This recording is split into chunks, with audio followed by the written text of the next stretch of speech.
في زمان بعيد كان واحد الشاب ديال الدوار كيظن راسو هو القوي والكبير والعضلات ديالو بحال الحديد.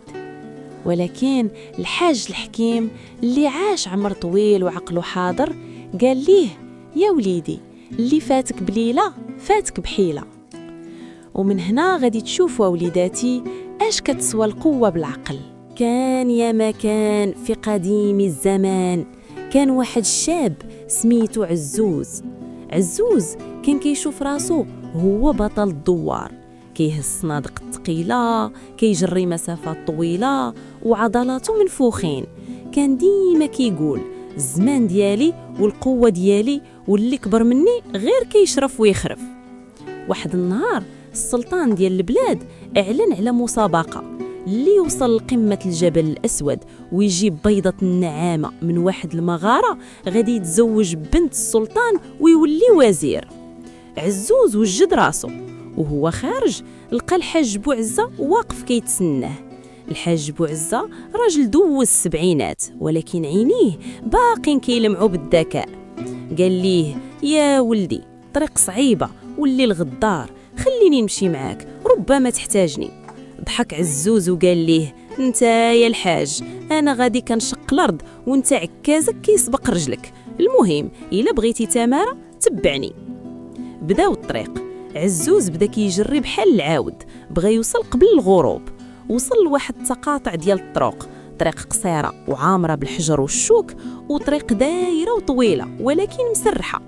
عزوز قال: انا قوي، غادي ندوز من الحجر باش نربح الوقت.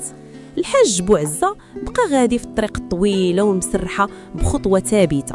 النتيجه عزوز وصل لنص الطريق وتجرحوا رجليه وتهرس ليه الصباط وتعب بزاف. الحاج بوعزة وصل لنفس النقطه وهو مرتاح، ولقى عزوز كينقز على رجل وحده. هنا قال الحاج: يا ولدي، الطريق القصيره ماشي ديما هي اللي كتوصل. ملي قرب يطيح الدوام جا عزوز، جبد الخبز واللحم اللي معاه وكلاهم كاملين بمره واحده باش يرجع قوته. الحاج بوعزة كلا غير شويه ديال التمر وشرب الماء وخبى الباقي. قال ليه عزوز: قول يا الحاج باش تقوى. جاوبوا الحاج: الطريق مازال طويله والكرش الشبعانه كتقل الراس. فاش وصل الليل عزوز بدا كيموت بالجوع والبرد وما بقى عنده والو. الحاج بوعزة جبد القوت اللي خبع وعطى العزوز باش يسد جوعه. هنا عرف عزوز باللي الحيلة في التدبير أحسن من قوة الماكلة. البرد قرصهم في الجبل. عزوز مشى كيجري يجمع العواد، لقاهم فازقين بالندى. بقى كيحك حجرة مع حجرة بجهدو كامل حتى طابو يديه، والو العافية ما شعلاتش. الحاج بوعزة ناض بشوية، حيد العكاز ديالو اللي كان من خشب العرعار اليابس بزاف ومغلفو بالجلد. جبد من وسط العكاز فلية قطن ناشف كان مخبعها من الصيف، ضرب ضربة واحدة خفيفة وشعلات العافية. عزوز سكت وبقى كيشوف وبدا كيفهم باللي الحاج موجد لكل حاجة دواها. من بعد ما شعلات العافية وسخنات عظامهم، سمعوا صوت غريب طالع من داخل الجبل، بحال الريح كتضرب في شي حاجة مجوفة ومعها صدى كيشبه للآنين.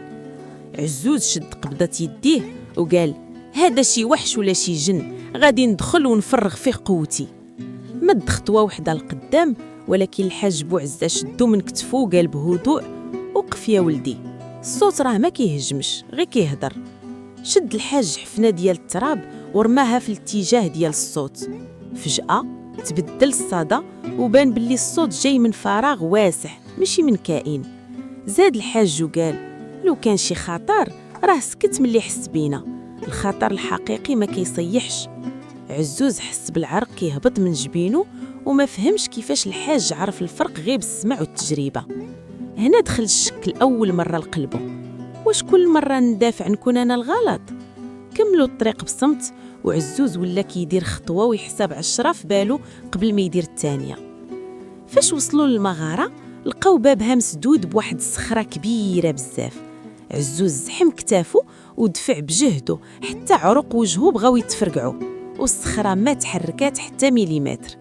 الحاج بوعزة بقى كيدور بالصخرة، لقى واحد التقبة صغيرة تحتها. جاب واحد العود صحيح ودخلوه تحت الصخرة وحط حجرة صغيرة كمرتكز. قال العزوز دابا غير حط يدك وورك بشوية. بلمسة وحدة الصخرة تدحرجات وتحل الباب.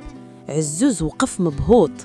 دخل عزوز وجاب بيضة نعامة، ولكن هاد المرة ما خرجش كيجري ويفتخر. رجع عند الحاج بوعزة، حط البيضة بين يديه وقال ليه: يا الحاج، أنا اللي عندي العضلات، ولكن أنت اللي وصلتينا. أنا اللي عندي الشباب، ولكن أنت اللي عندك الطريق في راسك. تبسم الحاج بوعزة وقال ليه الكلمة اللي بقات تاريخية: يا ولدي، القوة هي الموتور، ولكن العقل هو الشيفور. واللي فاتك بليلة فاتك بحيلة، حيت اللي عاش كتر منك شاف كتر منك وتعلم باللي الرزانة كتغلب المكانة.